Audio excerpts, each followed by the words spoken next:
Have you ever been told you don't belong somewhere, even when you literally owned the place? The question hung in the air like smoke, unanswered, because the man who should have asked it was too busy bleeding onto a marble floor in Portland, Oregon. His name was James Washington, and before we tell you how a 43-year-old CEO ended up face down on Italian stone with his briefcase 3 feet away and 30 strangers watching in silence, you need to understand three things that happened in the hour before. Three strikes, three moments when a different choice could have changed everything. Three chances that nobody took. But first, subscribe.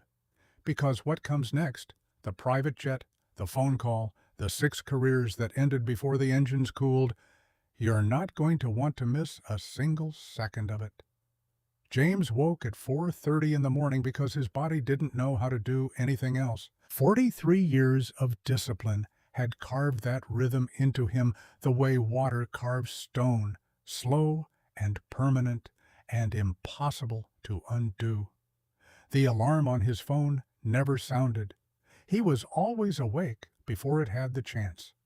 The hotel room in Portland was exactly like every other Marriott he'd stayed in over 2 decades of building Summit Aviation Holdings, from 11 people in a rented office to 18 private terminals and 4 regional airlines, and a net worth that Forbes had calculated 6 months prior at $2.4 billion, beige walls, blackout curtains that never quite blocked all the light, a desk he wouldn't use, a chair positioned at an angle that suggested someone had tried to make the space feel less corporate and failed.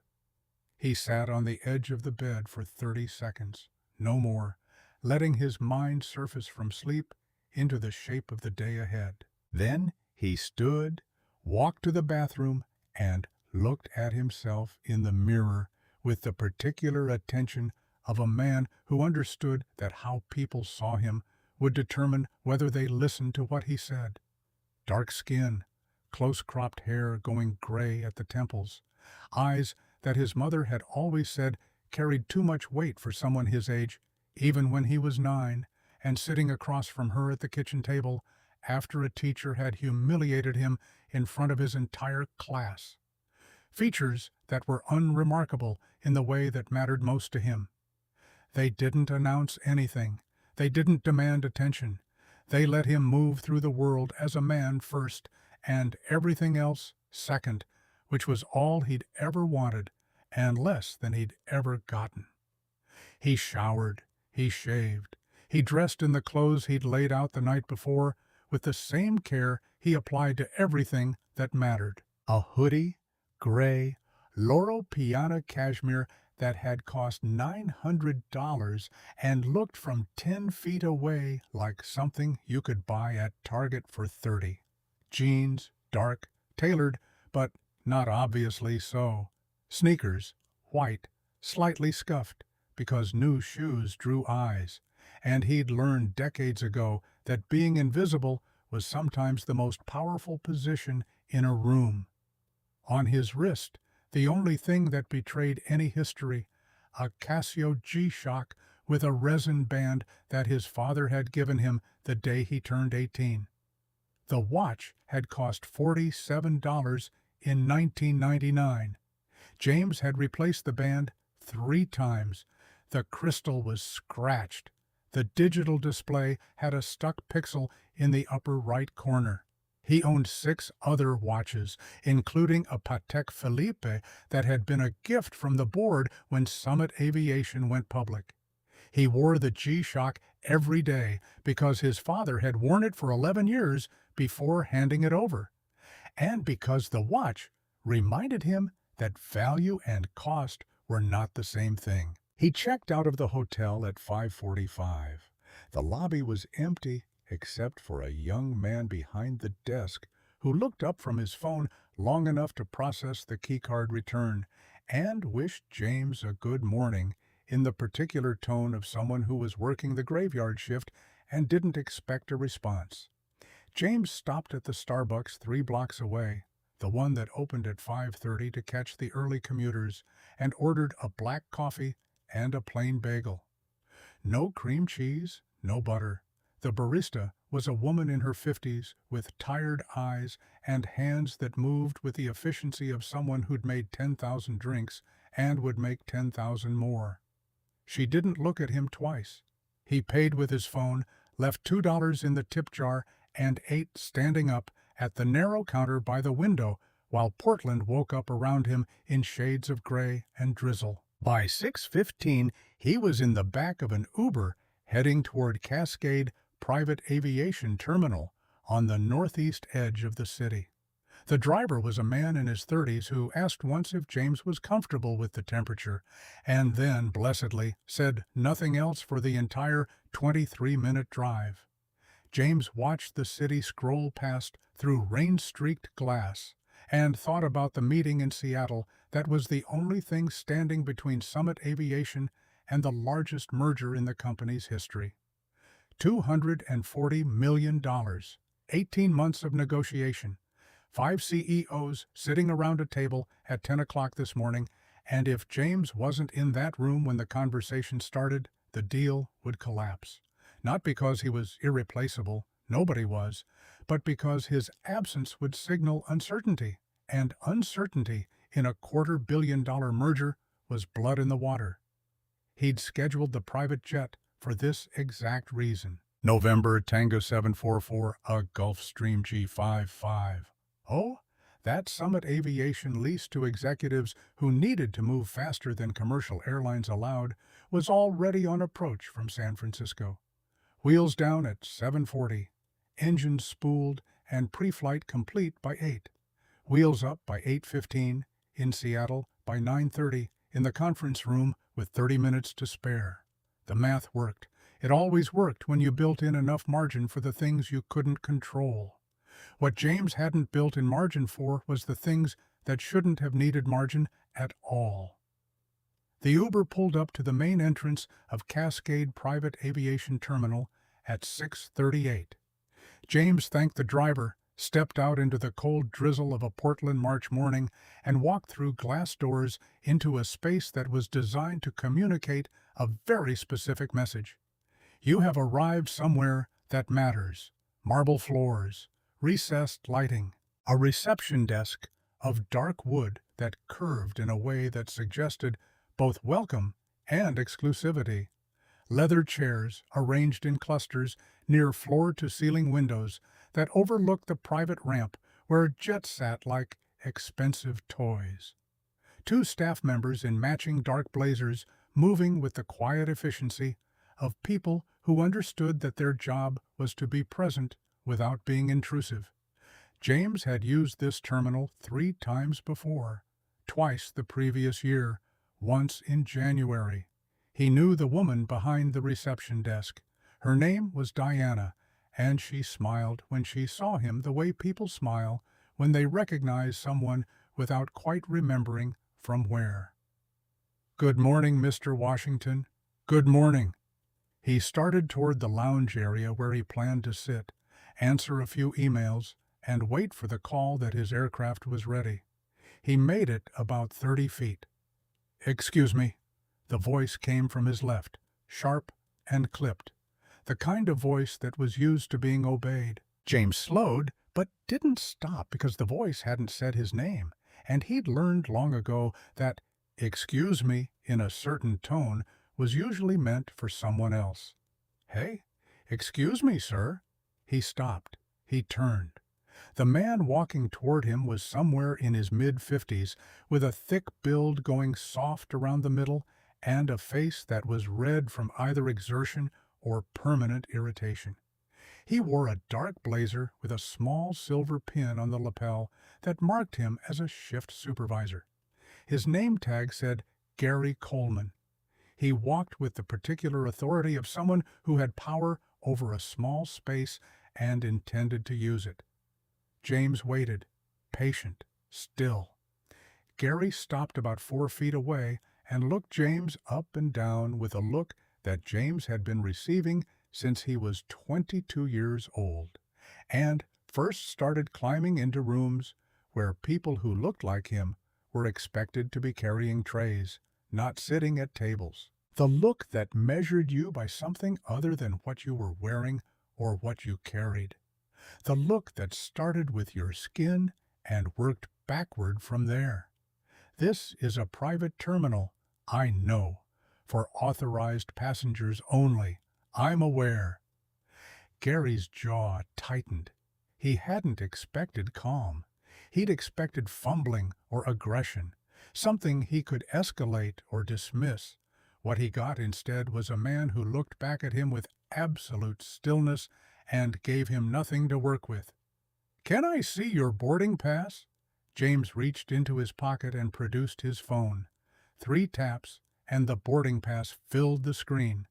First class, seat 1A, November, Tango 744, departure, 8:15, arrival, Seattle 9:32. He held the phone out. Gary took it, looked at it, handed it back. "And your membership credentials?" James had been asked this question before, not always in terminals, sometimes in boardrooms, sometimes in restaurants where the host looked at his reservation and then at him and then back at the reservation as if the name couldn't possibly belong to the face. He pulled out his wallet and produced a black card, matte finish, his name embossed in silver, along with his membership number and tier, platinum, 4 years. He held it out. Gary took it, turned it over, looked at it for longer than was necessary. "Wait here." Gary walked to a small terminal station embedded in the wall near the corridor entrance. He typed something, waited, typed something else. A young woman appeared beside him, early 20s, dark hair pulled back in a ponytail, wearing the same blazer as Gary, but carrying herself with the quiet competence of someone who was good at her job and very aware that something uncomfortable was happening. Her name tag said Jennifer Moore. She glanced at James, then at the screen. She said something to Gary in a low voice that James couldn't hear. Gary said something back. Jennifer said something else, more urgently, and pointed at the screen. Gary's face went a shade darker. He walked back to James with the black card still in his hand. "Your membership shows as inactive. That's not possible. The system says inactive. Then the system has an error." Gary squared his shoulders, and this was the moment. The precise moment where the entire morning could have gone differently. Where Gary could have said, "Let me get my manager," or "Let me make a phone call," or "Let me verify this," because something is clearly wrong. Those were all reasonable options, professional options, options that any competent employee in his position would have defaulted to. Instead, Gary Coleman leaned forward half an inch, dropped his voice to the particular register of someone who believed they were being generous, and said, "I'm going to need you to exit the terminal." James heard all of it, not just the words, the satisfaction underneath them, the weight of something older and uglier than a system error. "I am a member of this terminal." His voice was even. His voice was a wall. "I've been a member for 4 years. My aircraft is on approach as we speak. I have every right to be here." "Sir?" Gary's voice hardened. "I am asking you to leave, and I'm telling you I have membership. Your membership is inactive. Then you have a system error. They were at an impasse that both of them understood wasn't really about a membership card." Behind James, the lounge had gone quiet. He could feel the eyes on his back.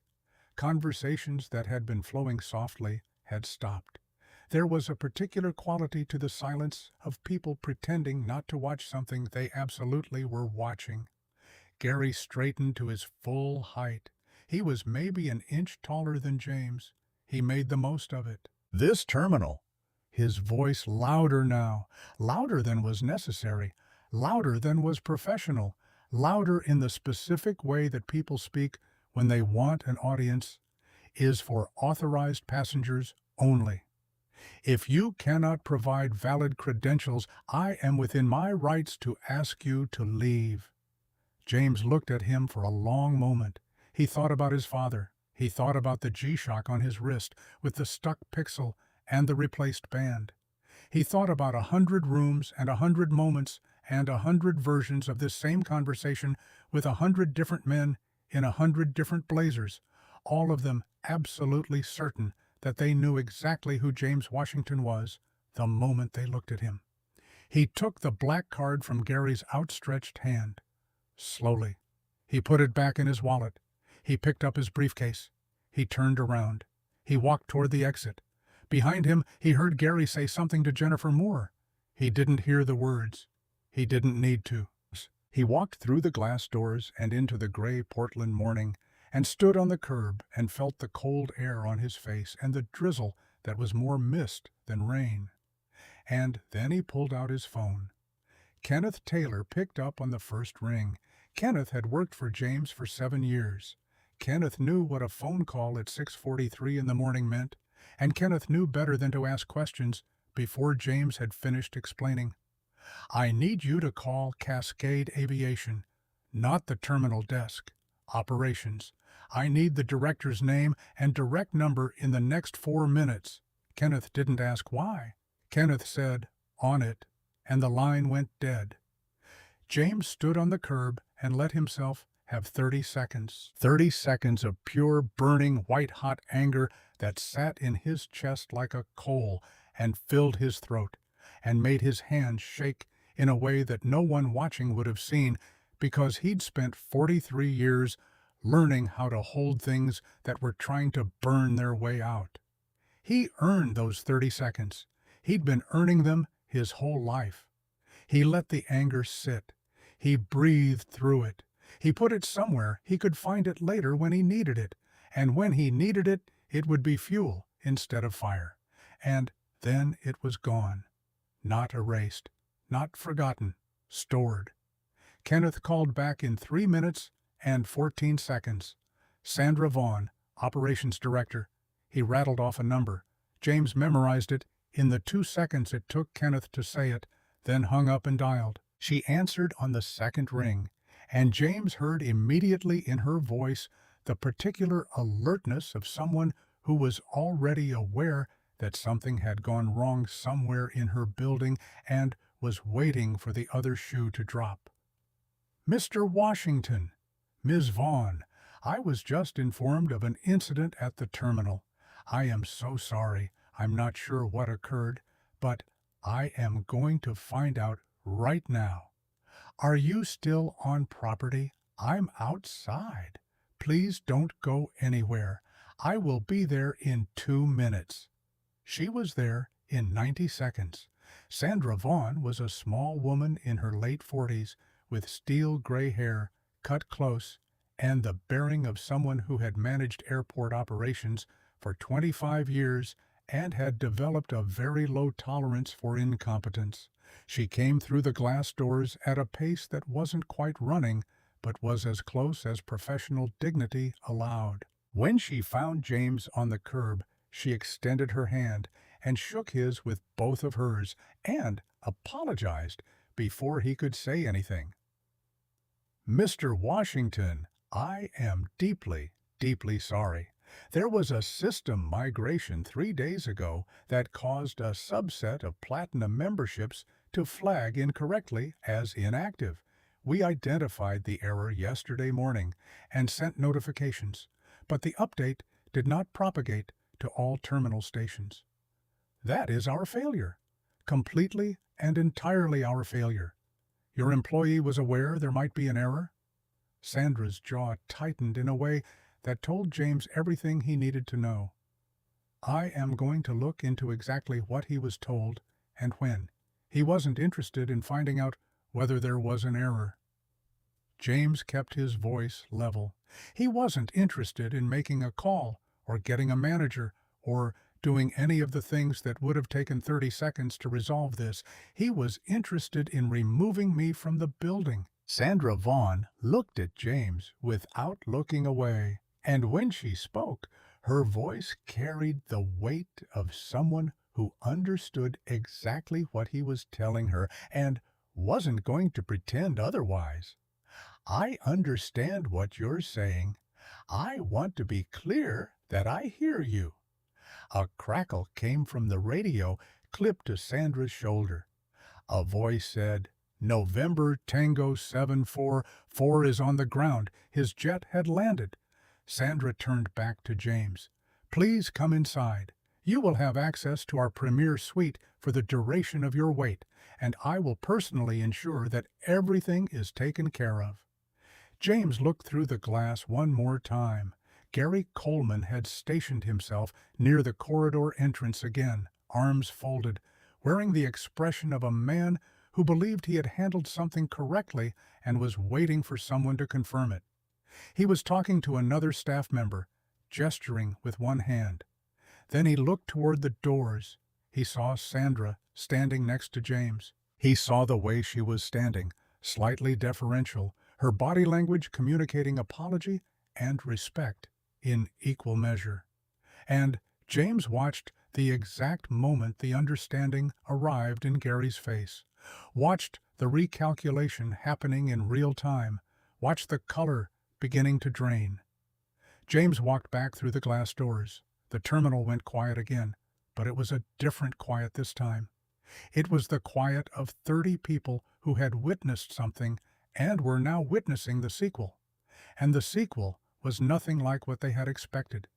Gary Coleman took one step forward, just one, like he was going to say something, like he was going to get ahead of this somehow, reframe it, explain it away.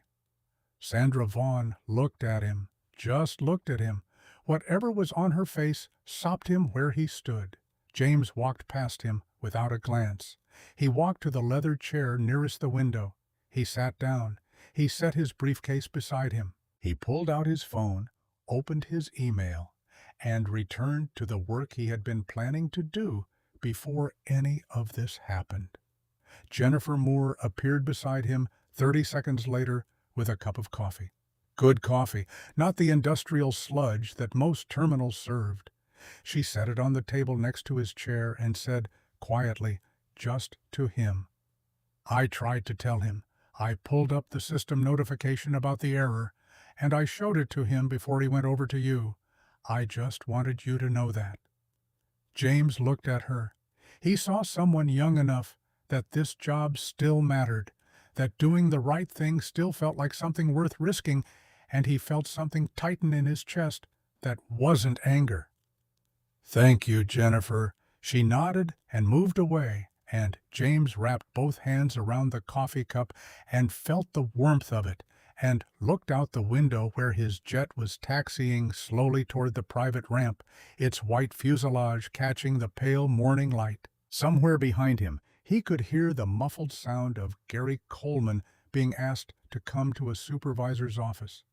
He could hear the scrape of a chair. He could hear the particular silence of a room full of people pretending not to listen while listening with every cell in their bodies.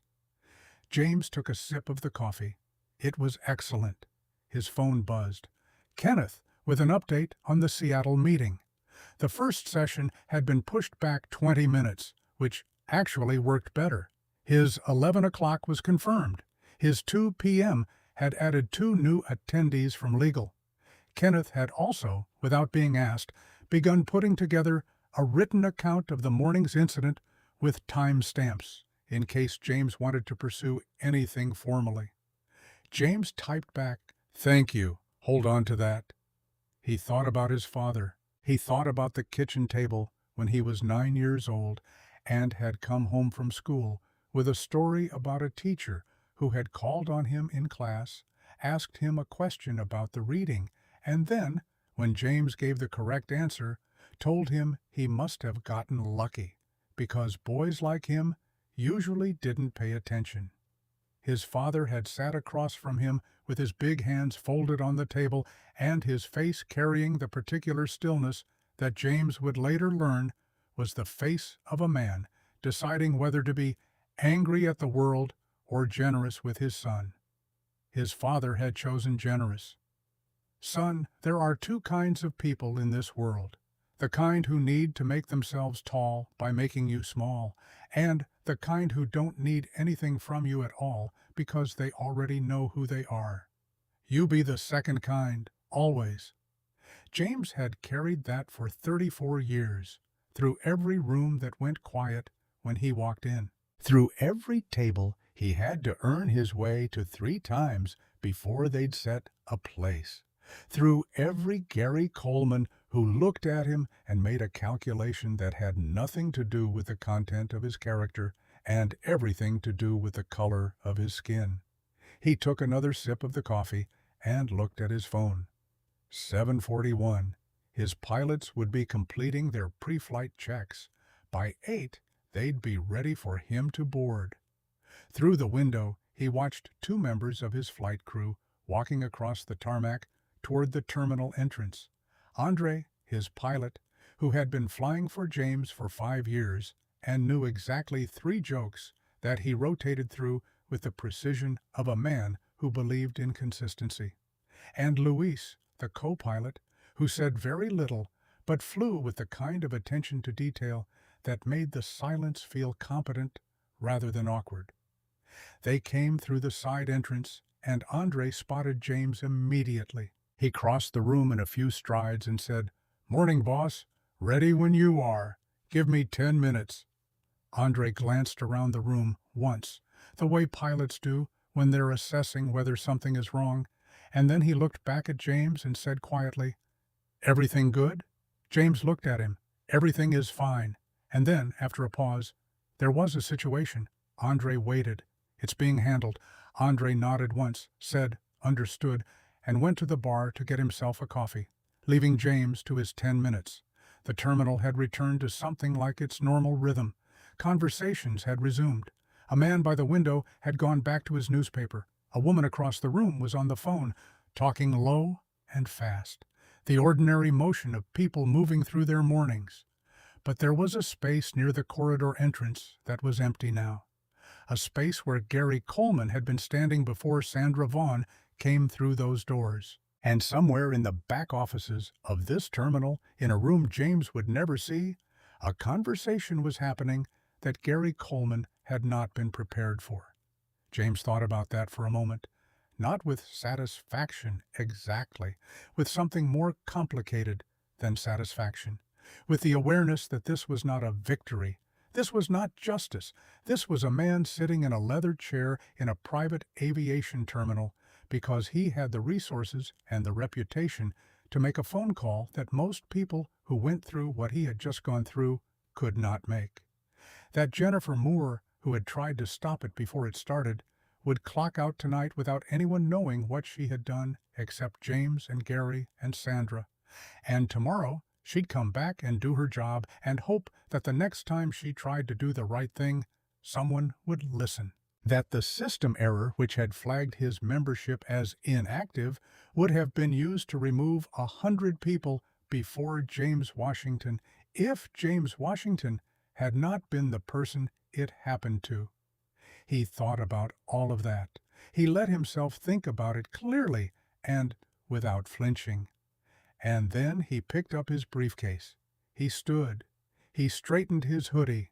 He nodded to Jennifer Moore behind the counter, and she nodded back with something in her eyes that looked like relief or gratitude or both.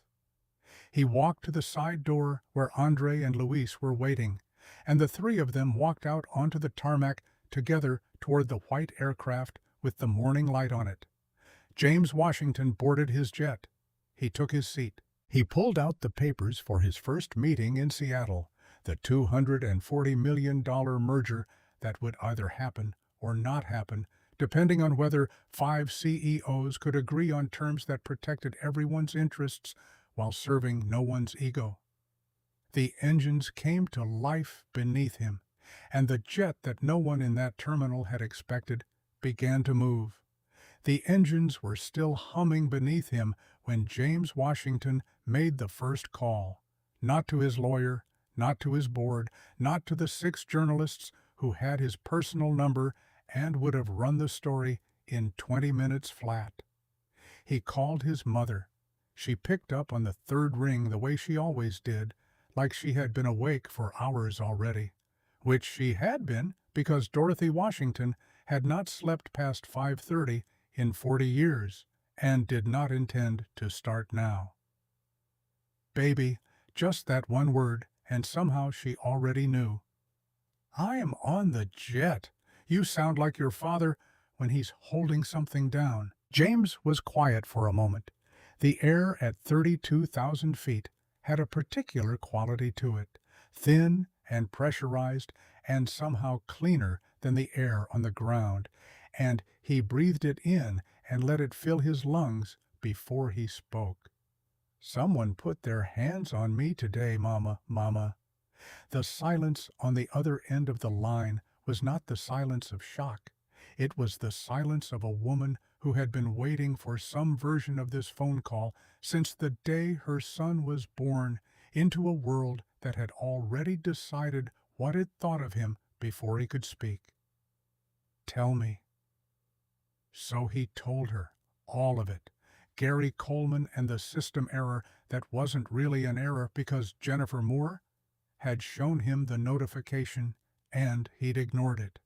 The walk to the exit with 30 pairs of eyes on his back, the briefcase on the marble floor, the 30 seconds on the curb when he'd let himself feel the full weight of what it meant to be pushed out of a space he had every right to occupy. Sandra Vaughn, and the apology that was real but couldn't undo what had already happened. The coffee and the window and the jet landing, while somewhere in the back offices, a man was learning that the person he'd just humiliated owned a piece of the infrastructure that employed him. His mother listened without interrupting. That was one of her gifts. She listened the way deep water is still. When he finished, she said, "Did you keep your dignity?" "Yes, ma'am." "Did you raise your voice?" "No, ma'am." "Did you let him see you flinch?" "No." "Then he got nothing from you. You hear me? He put his hands on you, and he got nothing. That's yours. That stays yours." James closed his eyes for a second. He was 43 years old, and his mother could still reach through a phone and put something solid back in his chest. "What are you going to do?" "I don't know yet. I'm thinking." "Think carefully. Not because he doesn't deserve what's coming. He does. Think carefully, because whatever you do, it needs to mean something past this one man. You understand me?" "Yes, ma'am. You've got a platform, James. You've always had a platform. The question is always what you build on it." He said goodbye and held the phone in his lap for a moment after the call ended, and listened to the sound of the engines and the sound of altitude and the particular silence of being 32,000 feet above a world that had no idea what had just happened at a small private aviation terminal in Portland, Oregon. Then he opened his laptop. He did not post anything. He did not write anything public. What he opened was a document he kept in a private folder, a folder he had started when he was 31 years old and had just become the youngest CEO in the history of his company. He had titled the folder simply Record. Inside it were dates, names, locations, incidents, 12 years of them. Not every slight, not every sideways look or muttered comment he wasn't supposed to hear, the ones that mattered, the ones with witnesses, the ones that had a paper trail or could have one. He added today's entry with the precision of a man who had done this before. Date, time, location. Name, Gary Coleman, Cascade. Private Aviation Terminal, Portland, Oregon. Physical contact, shoulder shoved backward. Verbal, get out. People like you don't belong here. Witness, Jennifer Moore, terminal staff. Witness, Sandra Vaughn, operations director. Witness, minimum 20 passengers in lounge area. Supporting documentation, Kenneth Taylor's time-stamped written account. Terminal security footage, which Sandra Vaughn had already said she would preserve. He closed the folder. He opened his meeting notes for Seattle, but his mind wouldn't stay there. Not yet. Because the thing about moments like this morning was that they didn't end when you walked away. They followed you onto the jet. They sat across from you at 32,000 feet. They asked you questions you hadn't finished answering yet.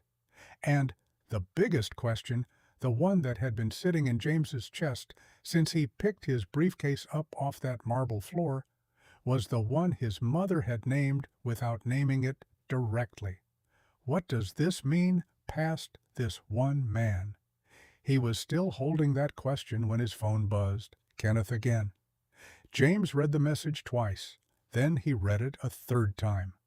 Kenneth had pulled the public records on Gary Coleman, not because James had asked him to, but because Kenneth had been James's assistant for 7 years and knew that when James said, "Hold on to that," he meant be ready for anything. What Kenneth had found was not nothing. Gary Coleman had 2 prior complaints filed against him through the terminal's formal grievance process, both in the last 3 years, both involving passengers who had been, in Kenneth's careful language, asked to leave the facility without clear cause. Kenneth had included names.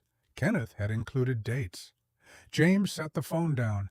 He looked out the window at the cloud layer below, white and unbroken and stretching to the horizon in every direction.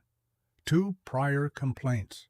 2 people before him who had gone through something similar and had filed paperwork and, presumably, had that paperwork go somewhere into a drawer and stay there, while Gary Coleman kept his job and his blazer and his silver pin and his position at the corridor entrance, where he could decide who belonged and who didn't. James picked the phone back up and typed, "Get me the names of those 2 passengers, if they're available, and find out who oversees HR and compliance for Cascade Aviation Corporate, not the terminal, the parent company."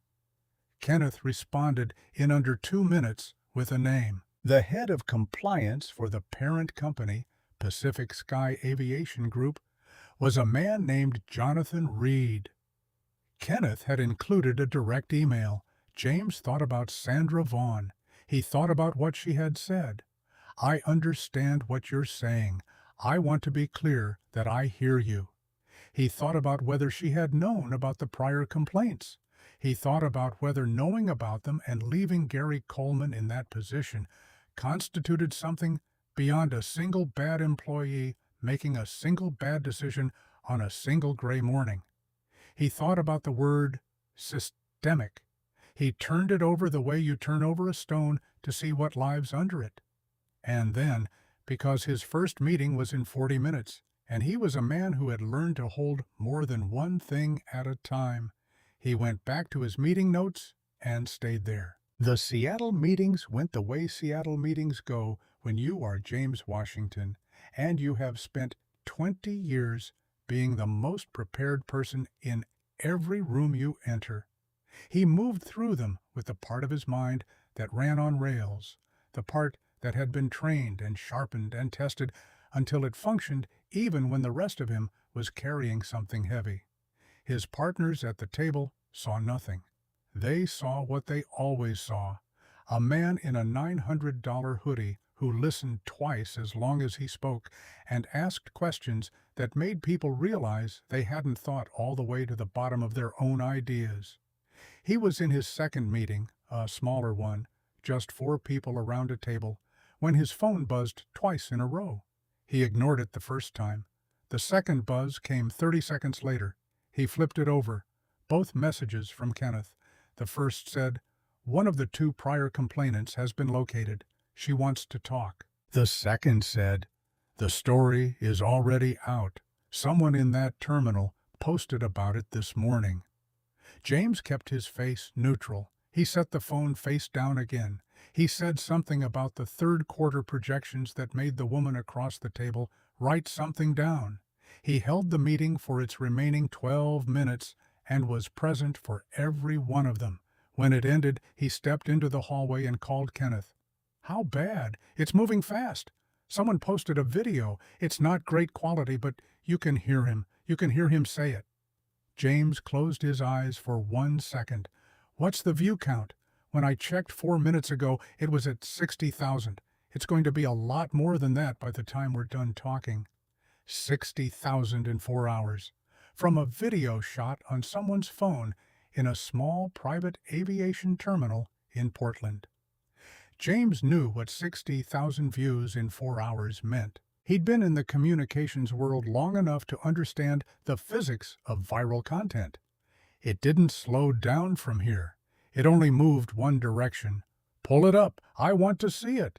Kenneth sent the link. James watched it in the hallway outside the conference room with his back to the wall. The video was 17 seconds long. It had been shot from the far end of the lounge, probably by someone pretending to be on their phone. The angle was low and a little shaky, but the audio was remarkably clear. You could see James's back and his briefcase on the floor. You could see Gary Coleman, his body language unmistakable, the forward lean, the pointed finger, and you could hear perfectly the words, "Get out. People like you do not belong in here." 17 seconds, and already 60,000 people had seen it. James watched it twice. He watched himself stand still. He watched himself pick up the briefcase. He watched himself walk away with his back straight and his head up, and he felt something complicated about seeing himself from the outside. He looked in that video like a man holding something so tightly together that the seams didn't show, which was, he supposed, exactly what he had been doing. He called Kenneth back. "Do we know who posted it?" "Not yet. The account is new. Posted twice before, both travel-related. Could be a frequent flyer who was in the lounge this morning." "Okay, don't reach out to them." "Not yet. What do you want to do?" James looked at the ceiling of the hallway. He thought about his mother. He thought about the folder on his laptop, titled Record. He thought about 2 prior complaints sitting in a drawer somewhere. He thought about Jennifer Moore, who had tried to stop it and would clock out tonight with nobody knowing. He thought about the woman whose name he didn't have yet, but who had filed paperwork 3 years ago and gotten nothing for it. "I want to make a statement. Not a crisis statement, not corporate language. I want to make a real one. Short. My words. No committee." "When?" "Tonight, after my last meeting." "Okay. And the prior complainants? Reach out carefully. No pressure. I want them to know that I know, and that if they want to be part of something bigger, the door is open." Kenneth said he would handle it. James trusted that he would, because Kenneth had earned that trust the hard way, the way real trust always gets earned. James put the phone in his pocket and stood in that hallway for 30 more seconds, not hesitating, processing. There was a difference, and he had learned to know which one he was doing. He had 2 more meetings. He went to them. What he didn't know, while he was sitting in the second meeting watching a presentation about market expansion in the Pacific Northwest, was that 3 things were happening simultaneously at Cascade Private Aviation Terminal in Portland. The first was that Gary Coleman had been placed on administrative leave. Sandra Vaughn had made that call within an hour of James leaving the terminal. She had gone to her office and pulled the security footage and watched the physical contact happen on a screen, and something had dropped in her stomach. Because what the footage showed was not what Gary Coleman had described in his account of events when she'd first pulled him in. He had told her he had placed a hand on the gentleman's shoulder to get his attention. What the footage showed was not a hand placed to get attention.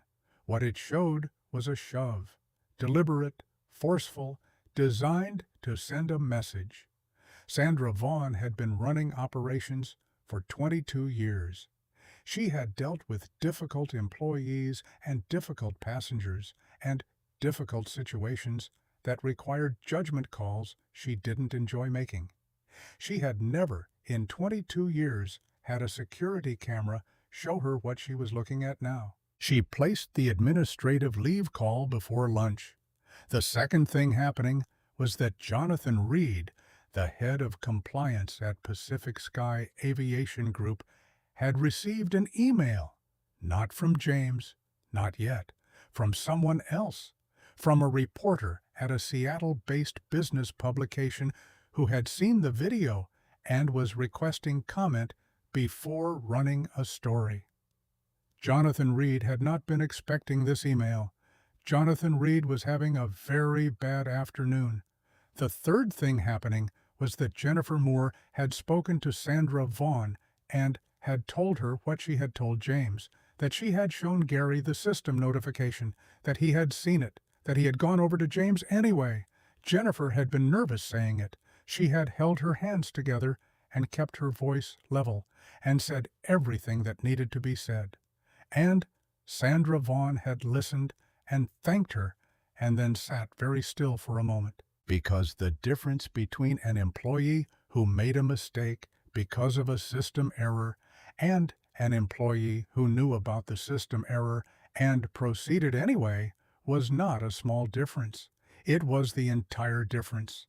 It was the difference between a bad morning and a deliberate act. Sandra Vaughn pulled out the prior complaint files before the end of the day. She read them both all the way through, for what she suspected was the first time anyone had read them all the way through in quite some time.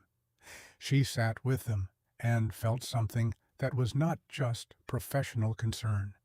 She felt the particular discomfort of someone who has discovered that something wrong was living inside a thing they were responsible for, and that not looking closely enough is its own kind of answer. James landed back in New York at 7:15 in the evening. His driver met him at the aircraft, and they rode in silence for a few minutes, which was their routine. The first few minutes, always silence. Then his driver, a man named Harold, who had been driving James for 9 years and had heard more of James's thinking out loud than almost anyone alive, said, "Rough day, Mr. Washington." James looked at the city lights out the window. Interesting day. Same thing sometimes. James almost smiled. "Harold, what would you do if someone put their hands on you and told you you didn't belong somewhere, in front of a room full of people?" Harold was quiet for a moment. Then he said, "Depends on what I wanted the outcome to be. What if you wanted the outcome to matter past just you?" Harold nodded slowly. "Then I'd probably take my time, make it count, do it right, rather than do it fast." James looked at the back of Harold's head. He said, "That's exactly what I'm going to do." He wrote the statement in the back of the car. He didn't use notes. He didn't draft it in stages. He wrote it the way he had always written the things that mattered most, straight from whatever was in the center of his chest, without the armor on. He wrote about what it meant to be a man who had spent 43 years building something from nothing in a country that had told him at every stage of that building that the space he was standing in was not for him. He wrote about his father. He wrote about the G-Shock with the stuck pixel and the replaced band. He wrote about the 2 prior complainants whose names he still didn't have, but whose experience he recognized because it was a variation of his own.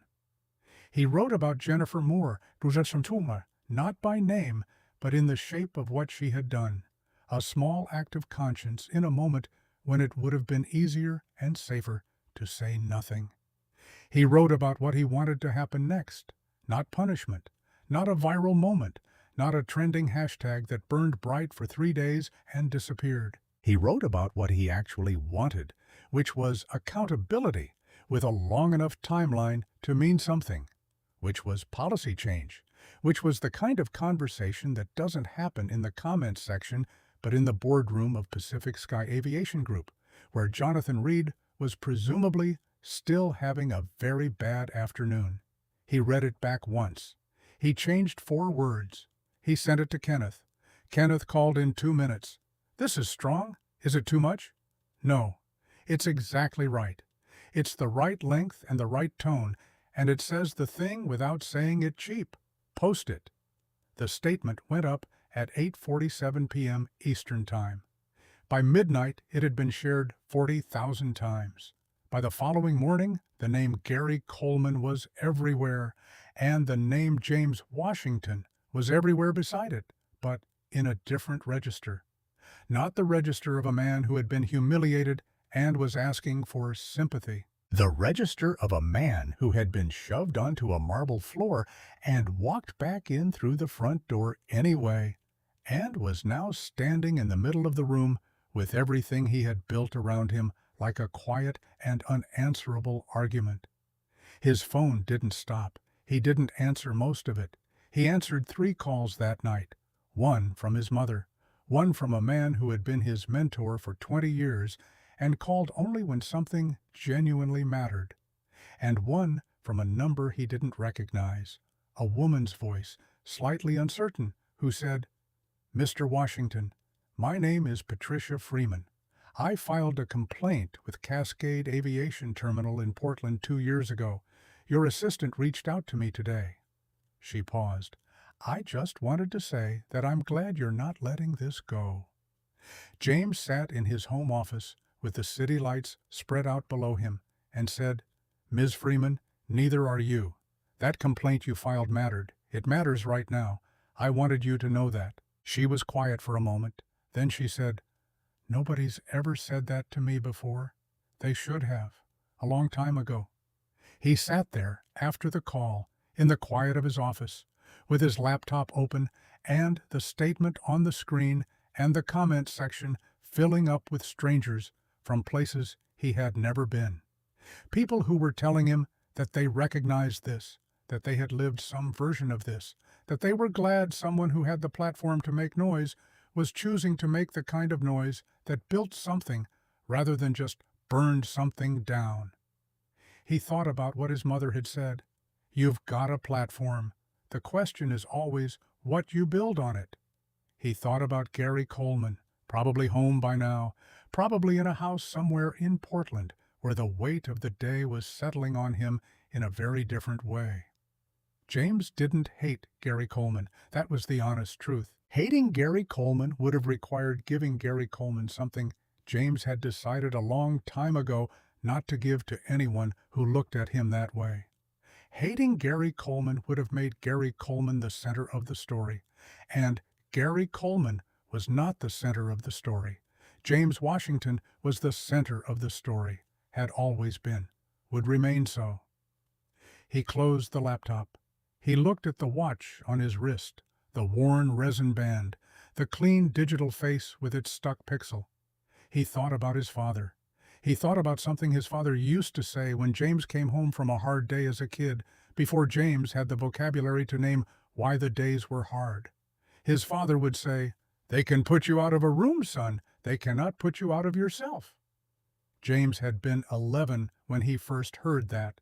He was 43 now, and 32 years later, sitting in a quiet office above a city that had no idea the kind of day it had been, with 40,000 shares on a statement, and Patricia Freeman's voice still faint in his memory, and the folder on his laptop that he had been keeping for 12 years, he understood it finally, all the way down.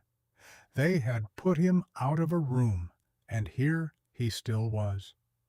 The morning after the statement went up, James Washington did not check his phone until 7 o'clock.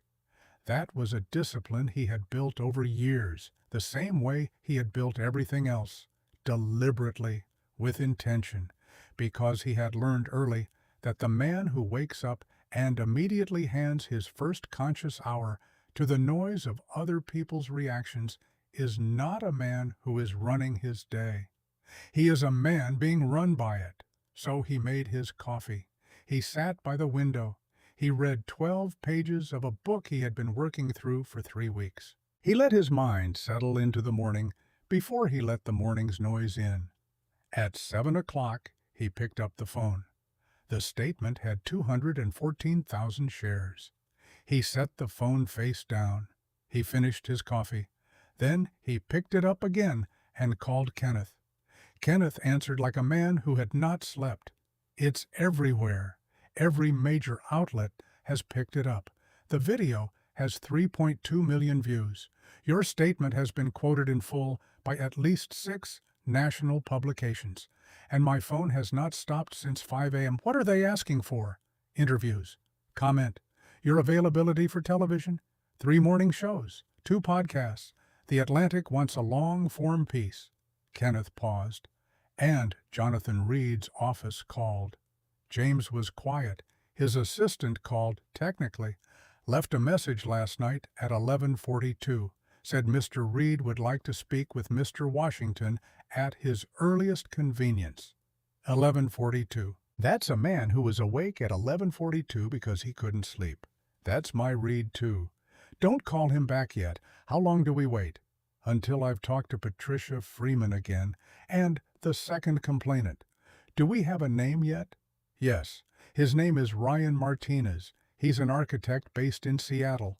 Filed his complaint 14 months ago. He's seen your statement. He wants to talk. Set it up for this afternoon. Both of them. Patricia first, then Ryan. Conference call or separate? Separate. Patricia specifically asked for separate. She said she's not used to being taken seriously about this kind of thing, and she doesn't want to feel like she's part of a group yet. She wants to feel like an individual first. James felt something move in his chest when Kenneth said that. Not like she's part of a group yet. She wants to feel like an individual first. That sentence contained 20 years of other people's experience compressed into 17 words. And he understood every one of them. Separate. Absolutely. Whatever she needs. He spent the first part of the morning on the things that did not stop, because the world was paying attention to him.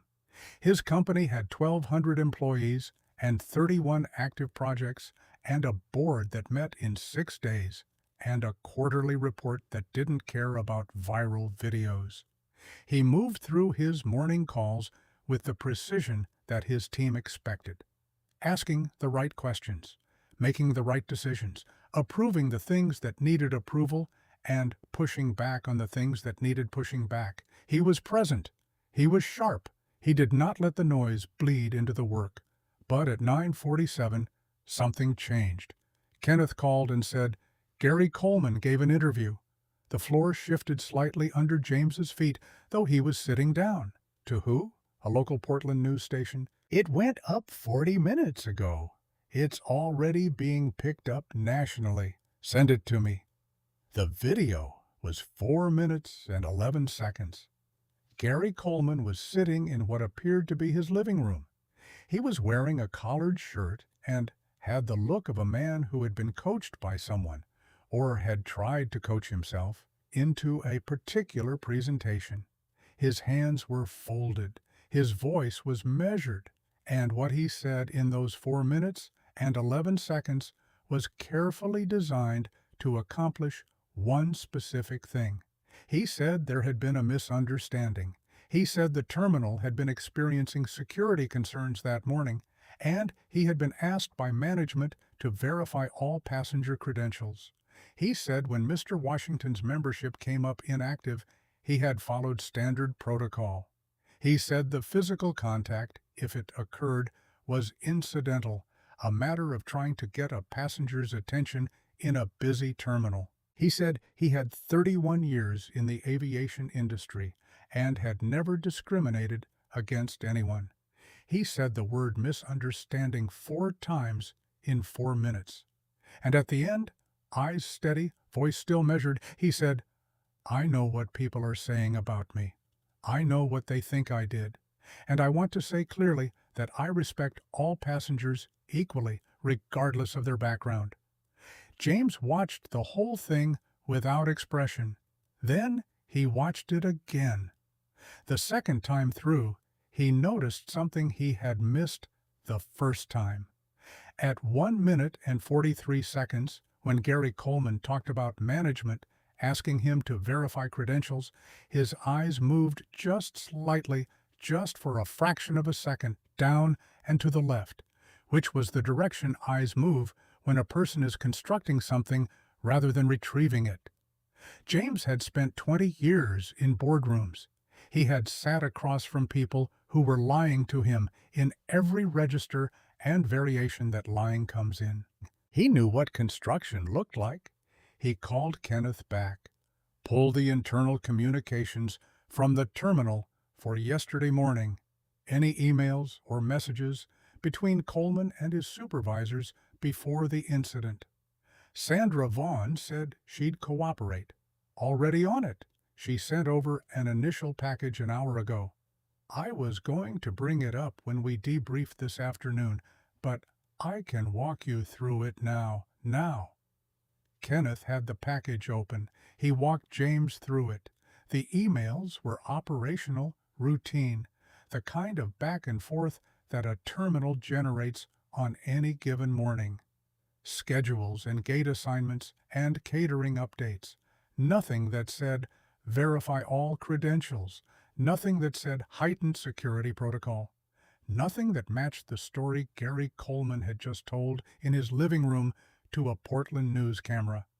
What there was, however, was something Kenneth flagged almost apologetically, like he wasn't sure James was ready for it.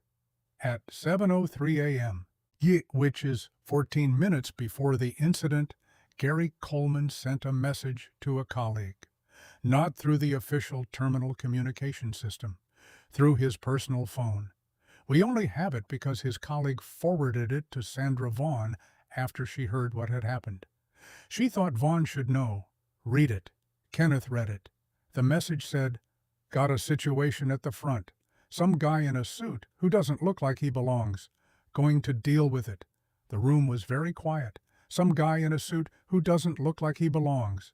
Yes. Sent 14 minutes before he approached me. Yes. Meaning he had already decided before he ever looked at a credential. Yes. James set the phone on his desk for a moment. He looked at the ceiling. He thought about the word misunderstanding. He thought about that word being said 4 times in 4 minutes, while the man saying it had a 14-minute-old text message on his personal phone that said, "Some guy who doesn't look like he belongs." He thought about how a misunderstanding requires at least the possibility that something was misunderstood. He thought about how you cannot misunderstand something that you have already decided. He picked the phone back up. "Kenneth, get me Sandra Vaughn directly." Not her assistant, her. Sandra Vaughn answered in under a minute, and her voice was the voice of a woman who was already carrying more than she was showing. "Mr. Washington, I assume you've seen the interview." "I have, and I assume you've seen the text message." A pause. A short, controlled pause. "Yes, we have it." "Ms. Vaughn, I want to ask you something directly, and I want a direct answer. Go ahead. Did anyone in your management chain know about the prior complaints against Gary Coleman and keep him in a passenger-facing role anyway?" The pause this time was longer. "That is something I am in the process of determining." And the way she said it told James that she already knew the answer and was not yet in a position to say it. "I appreciate your transparency up to this point. I want you to know that I am not interested in burning your terminal to the ground. I am interested in understanding how something like this was allowed to persist, and I am interested in making sure it cannot persist again. I understand that. And I want you to know that I am cooperating fully, not because of the attention, because it is the right thing to do, and because what happened in my terminal, on my watch, is something I have to own." That answer surprised him, not the content of it, the weight of it, the way it didn't deflect. He had expected more corporate language. He had gotten something closer to human. "Thank you." By noon, the story had developed its own momentum in the way that only a certain kind of story can. The kind that touches something so universal that every person who reads it finds a version of themselves somewhere in it. James's statement was being read aloud on radio programs. His name was trending in 14 cities. 3 members of Congress had posted about it. A professor at Howard University had assigned the statement to her communications class the same morning it was posted, which James learned when a student sent him a message that began, "We just read your words in class, and I wanted you to know." And he read the whole thing, all 4 paragraphs of it, because he read every message from students whenever he could. He called Patricia Freeman at 1 p.m.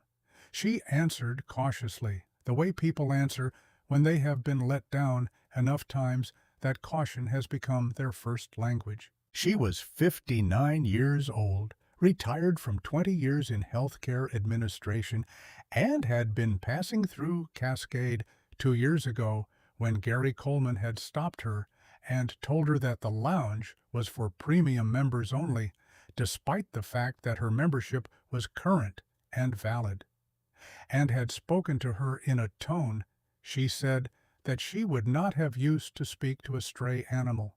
She had filed the complaint. She had received an automated acknowledgement email. She had heard nothing after that. Nothing. One follow-up call. About 3 weeks later, someone from customer relations who read from a script and told me that the matter had been reviewed internally and appropriate action had been taken. She paused. I asked what action. They said they couldn't disclose that. I asked if the employee was still working there. They said they couldn't disclose that either. And you believed he was? I believed Gary Coleman was still standing at that corridor every morning. Because what else would I believe? Ms. Freeman, what you did 2 years ago took courage. Filing that complaint when you had every reason to believe nothing would happen. That matters. It didn't feel like courage. It felt like the only thing I could do that didn't require me to pretend it hadn't happened. That sentence landed in James and stayed there. The only thing I could do that didn't require me to pretend it hadn't happened. He thought about his folder called Record. He thought about 12 years of dates and names and incidents. He thought about all the ways a person learns to carry something that other people keep asking them to set down and forget. I'd like to ask you something, and there is absolutely no obligation. Ask. Would you be willing to be part of a conversation about what accountability looks like at Pacific Sky Aviation Group? Not a lawsuit, not a press conference, a structured conversation about policy, about grievance processes that actually work, about what changes need to happen so that the complaint you filed 2 years ago becomes something more than an email in a folder. She didn't answer immediately. He could hear her breathing on the other end, thinking. Then she said, "Will it actually change something? Or will it be another call where someone reads from a script?" "I will not let it be another call where someone reads from a script. I will be in the room, in person, and I will not leave the room until we have something in writing that means something." Then, yes. Ryan Martinez was different. Younger, mid-40s, the kind of controlled energy in his voice that James recognized as someone who dealt with injustice by converting it directly into fuel. His incident 14 months ago had involved a different employee, not Gary Coleman, but the same terminal, the same dynamic, the same assumption dressed in different clothing. He had not been physically shoved. He had been redirected, detained at the entrance for 20 minutes while his credentials were verified 3 separate times, asked twice whether he was sure he had the right terminal, and finally admitted with the particular graciousness of someone doing him a favor. The thing that got me wasn't the 20 minutes. I've survived worse than 20 minutes of inconvenience. It was the way they smiled afterward, like I should have been grateful. James understood that in his bones. The smile that follows the obstacle like it was never there. The expectation of gratitude for access that should have been automatic. The particular exhaustion of having to decide in real time whether to say something or absorb it, and knowing that either choice cost you something. I filed the complaint because I'm an architect, and then Ryan laughed a little. I know that sounds like a non sequitur, but what I mean is I build things for a living. I believe in structures. I believed the structure would work if I used it correctly. I gave them everything: documentation, timestamps, the name of a witness who saw the whole thing. He paused. I got the same email Patricia got. James sat with that for a moment. Then he said, would you be willing to help me build a different structure, one that works? Ryan Martinez said yes before James finished the question. 3. Brought a development that Kenneth delivered with the careful tone he used when something was either very good or very bad, and he was letting James's reaction calibrate which it was. Jonathan Reed didn't wait. He called a press conference 15 minutes ago. He announced that Pacific Sky Aviation Group is launching an immediate internal review, that Gary Coleman's employment status is under evaluation, and that the company is committed to ensuring all passengers are treated with dignity and respect. James thought about the word immediate. He thought about the fact that it had taken 3.2 million views and 48 hours of national attention to produce the word immediate. He thought about Patricia Freeman and her automated acknowledgement email. He thought about Ryan Martinez and his timestamps and his witness. What did he say about the prior complaints? Kenneth was quiet for a moment. He didn't mention them. James was not surprised. He was not surprised, and he was not angry, because anger would have required surprise as its raw material, and he had used up his surprise on this topic a long time ago. What he felt was something cleaner and colder and more useful than anger. He felt clarity. Get me on Jonathan Reed's calendar, not his assistant, his calendar. Tomorrow, if he's available, the day after at the latest. And when you reach out, mention Patricia Freeman by name and Ryan Martinez by name. Make sure Reed understands that this conversation is not going to be about one employee and one incident. Make sure he understands the full scope before he agrees to sit down. And if he doesn't agree to sit down, then we make the full scope public. Kenneth said he would make the call in the next 30 minutes. Kenneth, James said before he could hang up, this is going to take longer than a news cycle. You know that. I know that. Are you with me for the long version? Kenneth didn't hesitate. Boss, I have been with you for 7 years. I am not leaving on the interesting part. James smiled. He genuinely smiled, which was not something that had happened much in the last 48 hours. He put the phone down. He walked to the window. The city was doing what cities do in the middle of a weekday afternoon, moving fast and indifferent and continuous. 12 million people running their lives below him without any awareness that in an office on the 14th floor a man was trying to build something out of a shove, and a marble floor and a 17-second video, and 2 prior complaints that had been sitting in a drawer where nobody was supposed to find them. He thought about what his mother had said. You've got a platform. The question is always what you build on it. He had spent 43 years building things. He had built a company from 11 people in a rented office to 1,200 people in 4 cities. He had built a reputation, a record, a name that stood for something specific and earned. He had built carefully and without shortcuts the kind of life that people looked at from the outside and described with words like successful and powerful. Words that captured the surface of it, but missed the interior, missed the cost of it, missed the years of being the only person in the room who looked like him, and deciding every single day not to let that be a ceiling. He had built all of that, and for all of it, he could not build his way out of a marble floor in Portland, Oregon. Could not build himself into a man that Gary Coleman looked at and decided, before speaking a word, belonged. That was the thing no amount of building solved. That was the thing that lived underneath every other thing and did not move no matter what you stacked on top of it. And the question of what to do with that thing, how to address it at the root and not just at the branch, was the question James Washington had been carrying since he was 9 years old and sitting across from his father at the kitchen table. He was still carrying it.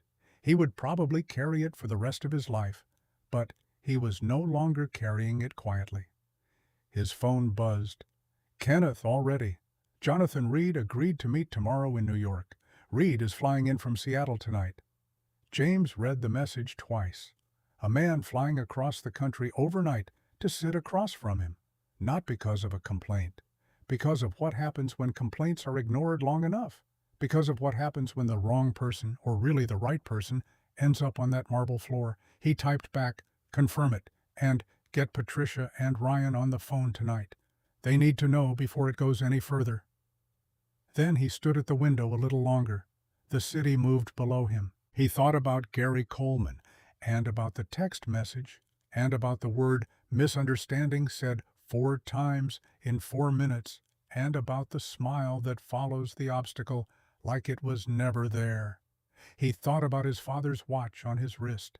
He thought about what the next 24 hours were going to require of him, not the platform version of him, not the CEO version, not the man in the $900 hoodie with the Italian shoes.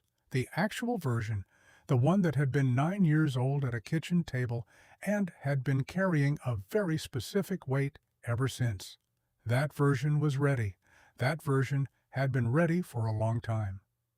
Jonathan Reed arrived in New York on the first flight out of Seattle. James knew this because Kenneth had a contact at the airline. Not anything improper, just the kind of professional network that builds itself over years when you treat people well and they remember it. Reed had booked the 6 a.m., which meant he had either not slept at all or had slept in his clothes and gone straight to the airport. Either way, it meant something. A man who flies overnight to sit across from you is a man who has spent the night calculating what happens if he doesn't. James had slept 5 hours. Clean sleep, the kind that comes when you have made your decisions and are at peace with them. He was up at 4:30, coffee, 12 pages of his book, the city still dark outside. He thought about Patricia Freeman and how she had said, "The only thing I could do that didn't require me to pretend it hadn't happened." He thought about Ryan Martinez and his timestamps. He thought about the folder on his laptop titled Record and the 12 years of entries in it, and how he had never imagined when he started keeping it that the entries would ever be read by anyone but him. Kenneth had prepared a briefing document, 18 pages. James had read it twice the night before and once more over coffee. He knew it by the time he walked into the conference room at 9 o'clock, the way he knew his own reflection.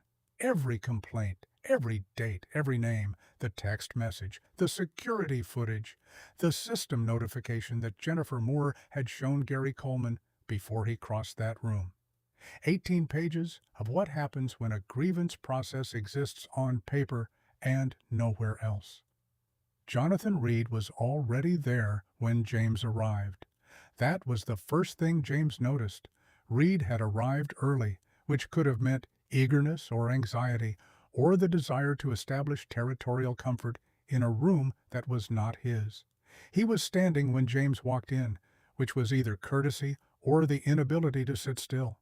He was 61, gray at the temples, with the careful posture of a man who understood that how you held yourself in a room communicated everything before you opened your mouth. He was wearing a good suit, not as good as the one James wore when he wanted people to know who he was, but good enough that someone had advised him on it.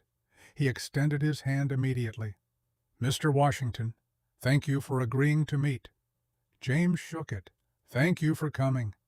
Neutral, not warm, not cold, the temperature of a man who was reserving his judgment for the evidence. They sat. Kenneth sat to James's left with the briefing document closed in front of him. Reed had brought one person, a woman named Diane Choi, who turned out to be the company's general counsel. She was sharp and still and said almost nothing for the first 40 minutes, which James read as a woman who was smart enough to listen before she spoke. Reed opened by saying, I want to begin by apologizing personally and on behalf of Pacific Sky Aviation Group. What happened to you in our terminal was wrong. It was wrong on every level, and I am sorry." James listened to the apology. He gave it its due weight. He said, "Thank you. I accept that." Then he opened the briefing document in front of him and said, "I'd like to talk about how we got here." And then he walked Reed through it, all 18 pages, not aggressively, not with the heat that the moment might have justified, with the precision of a man who had prepared, who had evidence, who understood that the most powerful thing in a room is not volume but clarity. He walked him through Patricia Freeman's complaint and the automated email. He walked him through Ryan Martinez and the timestamps and the witness who had never been contacted for a follow-up. He walked him through the internal review process that had resulted, apparently, in Gary Coleman remaining in a passenger-facing role, while 2 separate passengers had documented specific incidents of discriminatory treatment. Reed listened. His face was controlled, but not entirely. There were moments, particularly when James got to the part about Ryan's witness whose account had apparently never been followed up on, where something moved behind Reed's eyes that was not entirely corporate. Something that looked, if James was reading it right, like genuine discomfort. When James finished, Reed was quiet for a moment. Then he said, "I didn't know about the prior complaints. That itself is a problem." "Yes, it is. A compliance head who is unaware of 2 documented incidents involving the same employee is a compliance process that isn't working." Diane Choi shifted slightly in her seat. Not a protest, an acknowledgement. "You're right." And then Reed said something James had not expected. He said, "I've been in this role for 9 years. In 9 years, I have never personally reviewed a passenger grievance file from an individual terminal. Those are handled at the regional level. I believe the system was working because I never looked closely enough to find out whether it was." He paused. "That is my failure as much as it is the failure of anyone else in this chain." James looked at him steadily. He was looking for the version of this that was damage control, the kind of accountability that is really a preemptive legal strategy dressed in the language of humility. He was looking for the calculation underneath the words, and what he found, or thought he found, was something less choreographed than he had prepared for. Not perfect, not without self-interest, but something closer to actual reckoning than he had expected from a man who had flown to New York overnight. "Mr. Reed, I am going to tell you what I want out of this conversation, not what I could pursue through other channels, what I actually want, because I think it's worth saying plainly. Please, I want a grievance process that works, not on paper, in practice, with timelines that are binding and outcomes that are transparent to the person who filed the complaint. I want Patricia Freeman to receive a direct call from someone at the executive level of this company within the next 5 business days. Not customer relations, not a script. A person with authority who can say specifically what action was taken and why it was insufficient and what is going to be different. I want the same for Ryan Martinez, and I want a third-party review of your terminal staffing practices across all Pacific Sky properties, not just Cascade, because I have no reason to believe Portland is unique." He stopped. He let that sit. "That's a significant undertaking." "Yes, which is proportionate to the significance of the problem." Diane Choi spoke for the first time. "Mr. Washington, I want to clarify something for legal purposes. Are you pursuing any personal legal action at this time?" James looked at her. "That depends entirely on what happens in this room and in the next 30 days. She nodded. She wrote something down.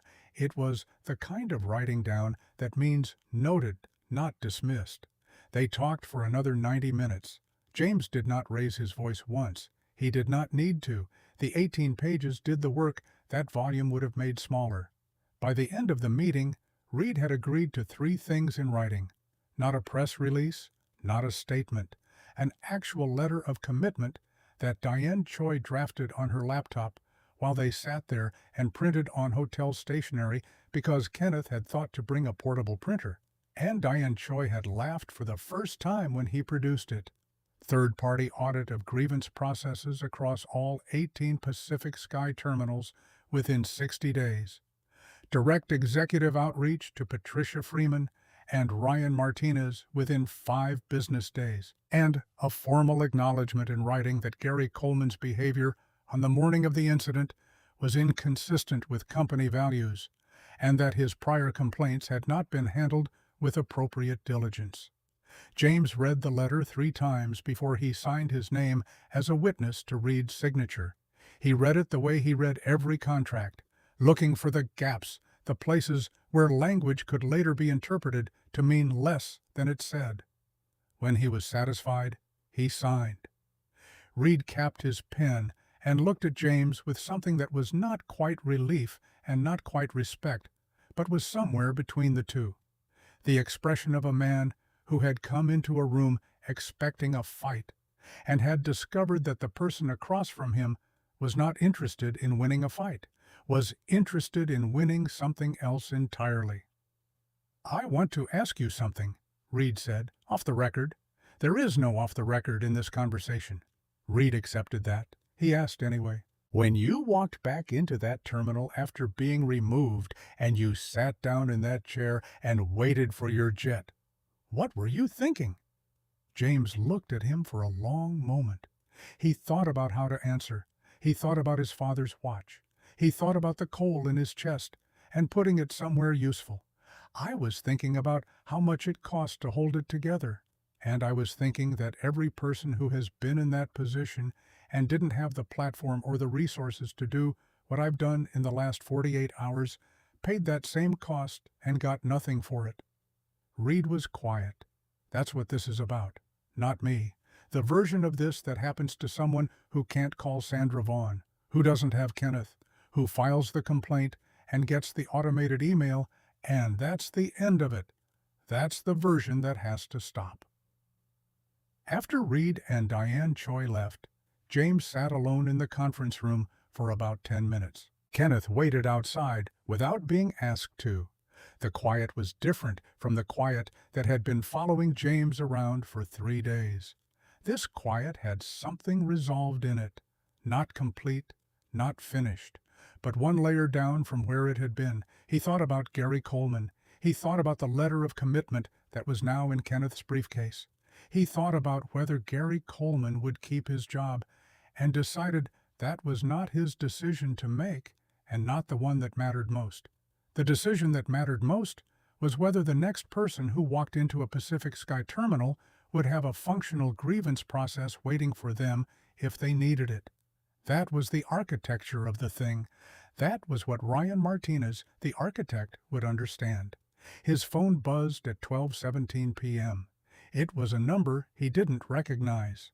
Portland area code. He almost let it go to voicemail. He answered instead, which was a habit from his father, who had always said, "The call you almost don't take is usually the one you needed." The voice on the other end was young, early 20s, nervous in the particular way of someone who has practiced what they want to say and is now afraid the words won't come out in the right order. "Mr. Washington, my name is Kevin Harris. I'm the one who posted the video." James sat up slightly. "Kevin, thank you for calling. I almost didn't. I wasn't sure if it was the right thing to do. I mean, posting it. I was in the terminal that morning with my mom. We were catching a flight, and I saw what happened, and I didn't even think. I just started recording. You did the right thing. I'm 22. Kevin said it as if that explained something or needed to be disclosed. "I've seen a lot of things like that before. Not exactly like that, but the version of it that happens to normal people who don't have a jet. And usually nothing happens after. He paused. I wanted to see if this time something happened after. Something is happening after. I know. I've been reading. I wanted to say that my dad was a maintenance worker at an airport for 27 years. Not this airport, but one like it. And things happened to him. Things that nobody filmed and nobody did anything about. And he retired, and he's fine. But he carried a lot of things that he never got to put down anywhere.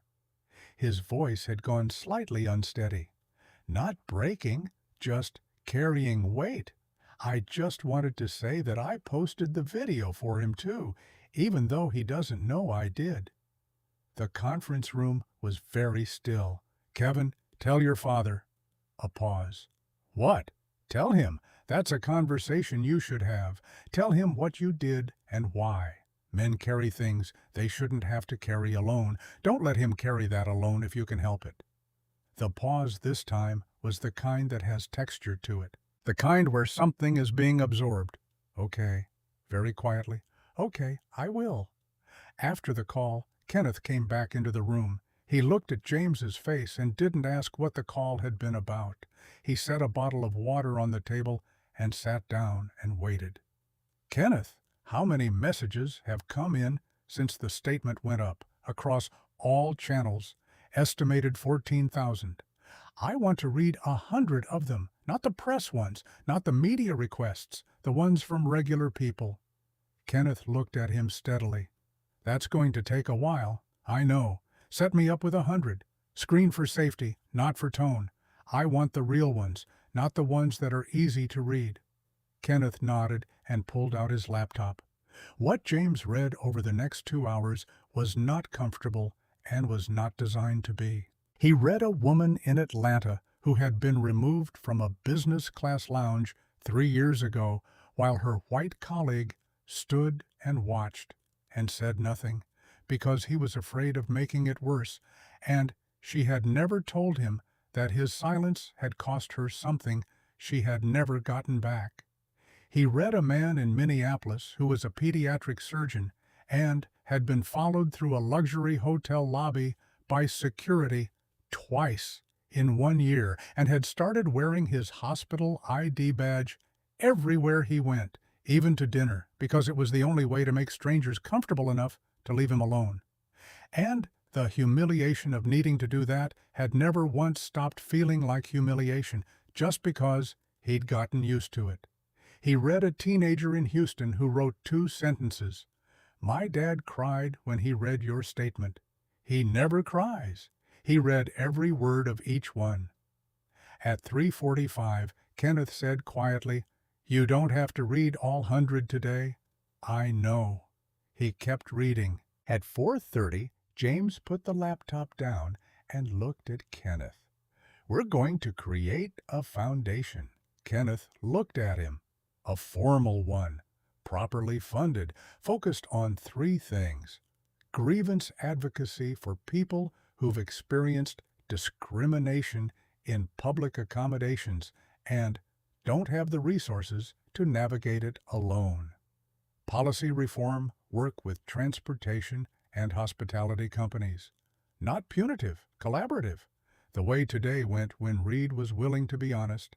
And mentorship for young professionals of color who are entering spaces that were not built for them and who are going to spend a lot of energy learning how to hold things together in rooms that are watching them for a reason. He paused. Kevin Harris is 22 years old and posted that video for his father. There are 1,000 Kevins. There are 10,000 people who are the father. Kenneth had his notebook out. He was writing fast. When James stopped, Kenneth looked up and said, What do you want to call it? James thought about it. He thought about his father at the kitchen table with his big hands folded. He thought about the word his father had used. Not success, not power, not wealth. The word his father said like it was made of something physical that could be passed hand to hand.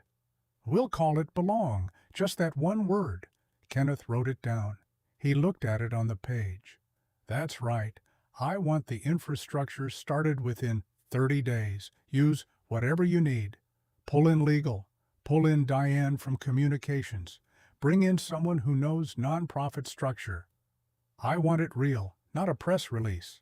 Real. 30 days, Kenneth confirmed. James stood. He walked to the window. The city was moving below him the way it always moved, fast and indifferent and enormous.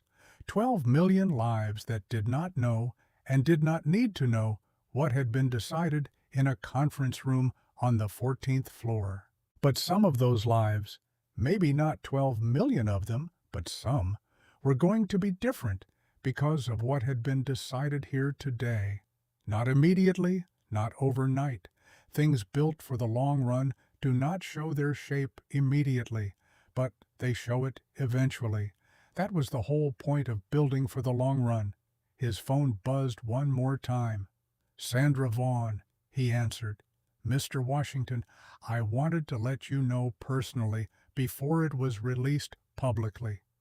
Gary Coleman's employment with Pacific Sky Aviation Group has been terminated effective today. I see. I also wanted to tell you something that I've been sitting with all day. She paused, and when she spoke again, her voice was slightly different, slightly less operational, more the voice of a person talking to another person than a professional managing a situation. I've worked in this industry for 22 years, and I have told myself for a lot of those 22 years that the system works if people use it properly. That if you file the complaint and follow the process does its job. Another pause. Patricia Freeman used the process correctly. Ryan Martinez used it correctly. The process did not do its job, and I was part of that system. I was running a piece of it, and I don't think I looked at it honestly enough. Her voice held steady. I just wanted to say that out loud to you, because you deserve to hear it from someone who was in the building. James stood at the window and held the phone and felt the full weight of what she had just said. Not the legal weight, the human weight, the weight of a person choosing honesty when it implicated themselves. That was not nothing. In James's experience, that was in fact quite rare. Ms. Vaughn, that took integrity. Thank you. It's not enough, but it's what I have. It's a start. That's all anything is. After the call, he stood at the window for a long time. The afternoon was tilting toward evening, the light changing over the city the way it does when the day has given everything it had and is beginning to let go. He thought about the marble floor. He thought about his briefcase sliding 3 feet. He thought about 30 pairs of eyes on his back and the particular silence of a room watching a man decide who he was in a moment that required him to be everything he had built, all at once, without preparation, without armor, without anything except 43 years of knowing exactly who he was and refusing in the presence of someone who needed him not to know it, to forget. He thought about Kevin Harris's father, who had carried things for 27 years that he had never gotten to put down. He thought about the foundation. One word, belong. He thought about his own father's voice at the kitchen table. They can put you out of a room, son. They cannot put you out of yourself. He turned away from the window. He picked up his briefcase. He straightened his jacket. He walked to the door where Kenneth was waiting with his coat and the car already called, and the rest of the day already managed with the quiet competence that James had relied on for 7 years. Ready? Let's go. And they walked out into the corridor together, and then into the elevator, and then into the lobby of the building, and then into the city, which received them the way cities receive everyone, without ceremony, without judgment, with the simple and indifferent and somehow liberating fact of its own enormous motion, in which every person, every single one, belonged exactly as much as they decided they did. 30 days passed the way consequential months do, fast on the surface, slow underneath, every day carrying more weight than its number suggested. James had not expected the foundation to consume him the way it did. He had built a company from 11 people. He knew what it meant to build something from nothing, knew the particular exhaustion of turning intention into infrastructure, of converting a word on a page into a thing that functioned in the world. But the Belong Foundation was different from anything he had built before. And the difference lived in the fact that this time the thing he was building was not abstract. It had faces. It had names. It had Patricia Freeman, who had filed a complaint 2 years ago and gotten an automated email. It had Ryan Martinez, who had given them timestamps and a witness and received the same silence. It had Kevin Harris's father, who had carried 27 years of airport hallways that nobody filmed. It had the woman in Atlanta who had never told her colleague what his silence had cost her. It had the pediatric surgeon in Minneapolis who wore his hospital badge to dinner because it was the only way strangers would leave him alone. Those were not abstractions. Those were the architecture of the thing, and James approached them the way Ryan Martinez would have approached a building, structurally, from the foundation up, because anything built on insufficient ground eventually shows it. The first board meeting of the Belong Foundation was held 28 days after the conference room. Kenneth had moved with the efficiency of a man who understood that 30 days meant 30 days, not 32. The meeting was held in a room that was smaller than James's usual boardrooms, deliberately so because he wanted the first board to feel like a conversation and not a presentation. He had chosen 7 people, a civil rights attorney who had spent 15 years in public accommodation law and knew every gap in the existing framework, a former HR executive from a Fortune 100 company who had spent the last 3 years writing about why corporate grievance systems fail the people they're supposed to protect, an academic whose research on discrimination in luxury and premium spaces had been published 6 times and cited never by the industries she studied, Patricia Freeman, Ryan Martinez, Sandra Vaughn, which had surprised nearly everyone, including Sandra herself when James called and asked, and Kenneth, because Kenneth had earned a seat at every table James had ever built, and this one was not going to be the exception.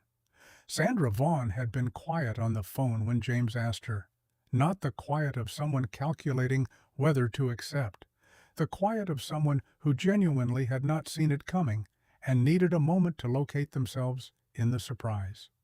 Why me? Because you looked at something that implicated you and told the truth about it. Because you were in the building and chose to own your part of what the building did. I don't need the foundation to be made entirely of people who were victimized. I need it to be made of people who understand the full machinery of what we're trying to change. You understand the inside of that machinery in a way that most of the other board members don't. She had said yes. She had said it the way people say yes when the ask found something in them they had been looking for a reason to act on. The board meeting ran 4 hours. James had not planned for 4 hours. He had planned for 2. But Patricia Freeman brought documentation that nobody had seen yet. 3 additional complaints she had found through her own research. Passengers at Pacific Sky terminals, other than Cascade, other employees, the same pattern wearing different names. And Ryan Martinez brought something else entirely. He brought a design. He had spent the last 4 weeks, unprompted, drafting what he called a structural map of a functional grievance system. What it needed to look like from the passenger's first point of contact to the point of resolution, with binding timelines at each stage and mandatory escalation triggers that could not be bypassed at the regional level. It was 40 pages. It was the work of an architect who had decided that the system that had failed him was going to be rebuilt correctly, whether anyone asked him to or not. James looked at the 40 pages. He looked at Ryan Martinez across the table. "When did you do this?" "The week after you called me." Ryan said it matter-of-factly, the way professionals describe work that needed to be done. Someone had to. I knew how to. James nodded slowly. "This becomes the framework." The attorney, whose name was Ramona Hayes, leaned forward and said, "This is enforceable language. If we embed this into agreements with aviation companies, this is legally binding." She looked at Ryan. "Did you know that when you wrote it?" "I hoped it would be." "It is." That was the moment. Not the press conference, not the viral video, not the signed letter in Kenneth's briefcase, but this moment in a small room with 7 people and 40 pages written by an architect who had been held at a terminal entrance for 20 minutes and made to feel like a trespasser in a space he had every right to occupy. That was the moment James understood that what had started on a marble floor in Portland was going to outlast every news cycle that had ever touched it. The announcement of the Belong Foundation went out at 9 a.m. on a Tuesday, 31 days after the incident. Not a press release, a letter. James's words in James's voice, addressed not to the media, but to the 14,000 people who had sent messages after the original statement. He thanked them by name for what they had shared, not individually, but in the way that honoring the collective honors the individual, by telling the truth about what their messages had contained. He told them what the foundation was, what it would do, what it needed from the people who wanted to be part of it. He told them about Patricia and Ryan and Ramona and Sandra. He told them about the 40-page framework. He told them that the foundation was not a response to one morning in Portland. It was a response to every morning that looked like Portland, in every airport and hotel lobby and restaurant and boardroom, where someone had been made to feel by someone with a name tag or a blazer or simply the confidence of long assumption that they were somewhere they didn't belong. The letter was published in full by 4 national outlets before noon. By 2 p.m., the Belong Foundation website, which Kenneth had built with a team working around the clock for the last 10 days, had received 60,000 visitors. By 4 p.m., 3 companies in the aviation and hospitality sector had reached out expressing interest in piloting the grievance framework. 2 of them were Pacific Sky Aviation Group's direct competitors, which was information James filed away with the particular calm of a man who understood leverage without needing to use it cheaply. But the call that mattered most that day came at 6:47 p.m. from a number James didn't recognize. Texas area code. He answered. "Mr. Washington, my name is Timothy Harris. My son Kevin is the one who posted the video." James sat up straight in his chair. "Mr. Harris, I'm very glad you called. I didn't know Kevin posted it. He told me last week. I didn't know what to say to him at first. I've been thinking about it for a week." He stopped. Started again. "I worked at Houston Intercontinental for 27 years. Maintenance. And in 27 years, I had more days that looked like your day in Portland than I can count. I never filmed any of them. I never told anybody outside my family most of them. I just worked my shift and came home and put it somewhere and kept going." His voice was even, but there was something underneath it, something that had been stored in the same place James's coal went, except Timothy Harris had been storing it for 27 years without a foundation to put it into. "I wanted to call and tell you that what you're building, the foundation, I looked at the website today. I read everything on it. I want you to know that what you're describing, the grievance process, the advocacy piece, The part about people who can't make the phone calls you can make. He stopped again. If that had existed when I was working, I would have used it. I would have had somewhere to put what I was carrying. And I don't know if it would have changed anything, but I know it would have changed something. You understand what I mean? James closed his eyes. I understand exactly what you mean. I'm 61 years old, and I'm proud of my son. I needed to tell somebody that. Tell him. Tell him directly. He needs to hear it from you. There was a pause, and James could hear something on the other end that was not quite crying, but was in the same building.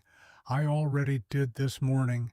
And then, thank you for picking up the phone.